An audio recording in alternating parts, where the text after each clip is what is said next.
Endurocross winner Billy Bulls, who crossed the finish line first after 4 hours of riding to win Extreme Exceligar's 20.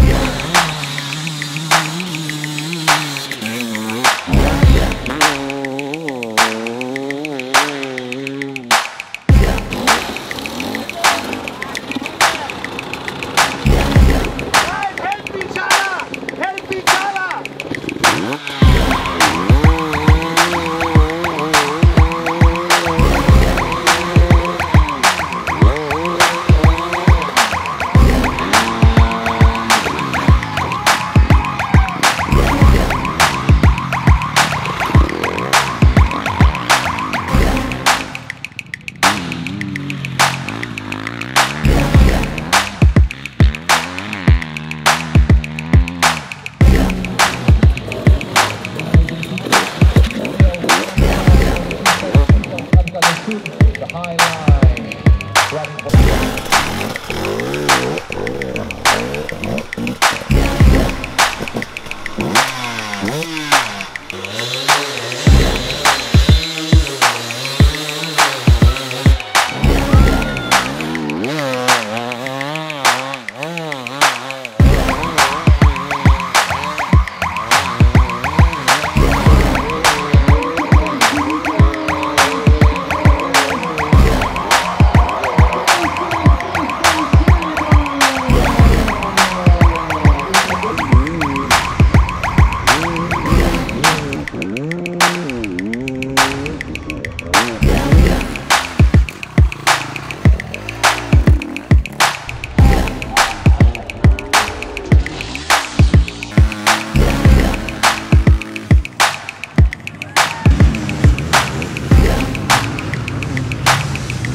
Track crashes become commonplace. Current West leader Billy Bull collides with some competition in a mud puddle and takes a swim.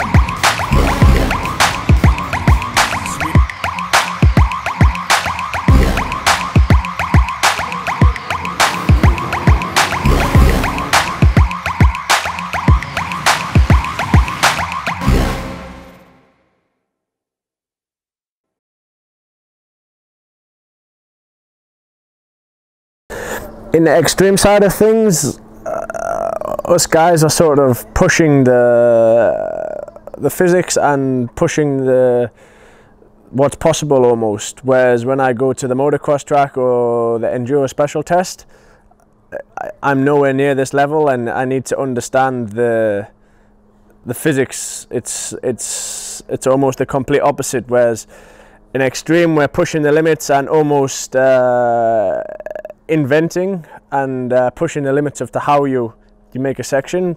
Whereas when I go to the motocross track, there is clear things that I need to learn and weaknesses I need to work on, which I enjoy doing, and I enjoy finding out what they are and improving them, which is one of the things I've enjoyed so much from this year, was seeing the weaknesses and feeling and seeing the improvements to making them.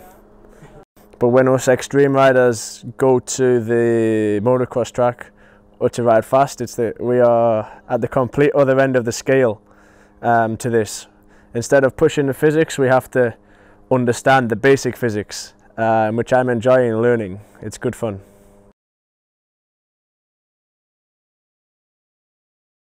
It's a discipline that matches me perfectly, to be honest. Obviously you have the really difficult technical aspect to it, but at the same time you need to be really aggressive and take no mercy with anybody. It's a really small track and 14 riders, so it's physical, it's technical, it's really intense, and I love it. I had the best time this winter training for it, and again it was something which was really new and I had a lot to learn and not so much time to learn it in, so I enjoyed the challenge, and I think for the first season we did pretty good. So at the moment I can't see any reason to change. Maybe in the future, if you know, some opportunities come up to race in the American series or something like this, I would look to go. I would love to try over there and to see if that would be possible one day. But at the moment, for the near future, I have no plans. You know, I've just signed with Husqvarna for 3 years, in very much the same sort of deal and same sort of setup where we will make everything.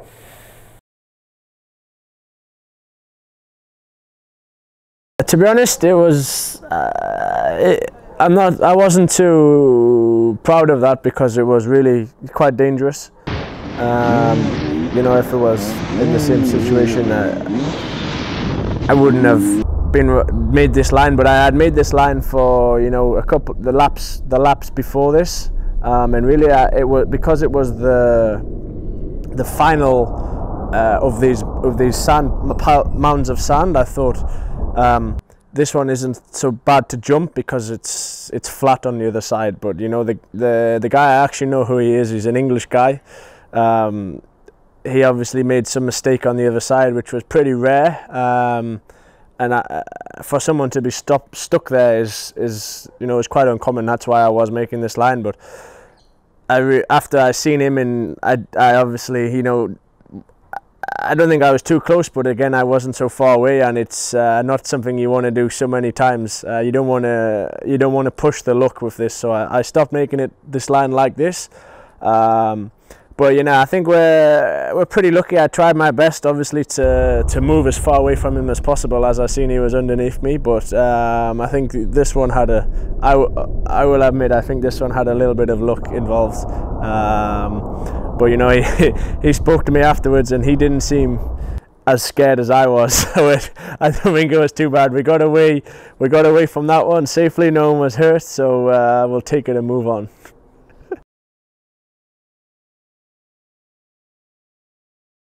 That's part of our sport, and I think the fact that we can mix with the amateur riders and share the track and, you know, be amongst them, I think is one thing which makes hard enduro so special.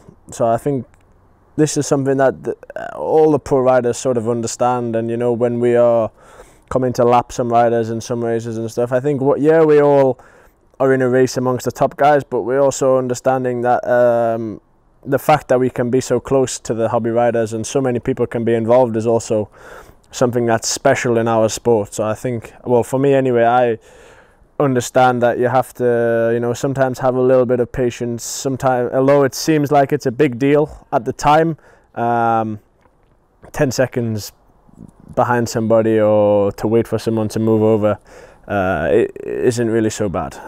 So most of the time the hobby riders are very good, and they try their best to move out the way. You know, they know that the stakes are a lot higher in our race than is theirs, most of the time. Occasionally you get someone who wants to be a hero, but I think he usually makes a big enough fool of himself after trying to not let us past, so we don't need to worry about him anyway. So I think it is obviously, like in situations like this, it can have its negatives when, you know, there's a dangerous situation, but I think the riders at the top are clever enough and understand enough that it's in the whole it's a positive, and we need to try and keep it like this.